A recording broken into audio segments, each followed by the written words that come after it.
The Daily Compliance News for October 22nd, 2022, the Rejection Therapy Edition.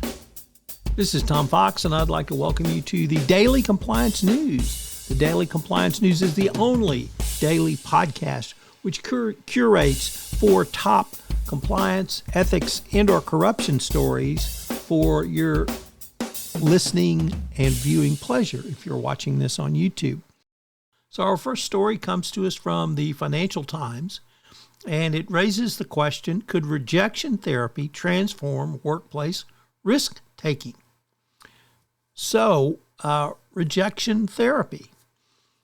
And what is rejection therapy, and how could rejection therapy increase risk-taking? It's a self-help trend that claims to build resilience, boost self-confidence, and promote risk-taking by encouraging participants to seek out situations where they'll be told no and then don't follow it. Well, what does that sound like for the corporate world? Should rejection therapy be practiced in violation of corporate integrity, of compliance programs, or something else? So if you tell a salesperson no and they reject that, what happens? Our next story also comes to us from the FT, which it continues its coverage of BCG, the Boston Consulting Group, and their imbroglio over doing work to deport Palestinians out of Gaza. And the company has appointed a new chief risk officer to oversee tougher internal controls and whistleblower procedures after the controversial work.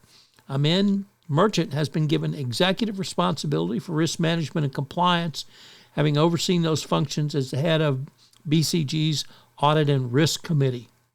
The previous chief risk officer resigned after the revelations that BCG helped establish an Israeli-backed Gaza humanitarian fund designed to get Palestinians out of Gaza.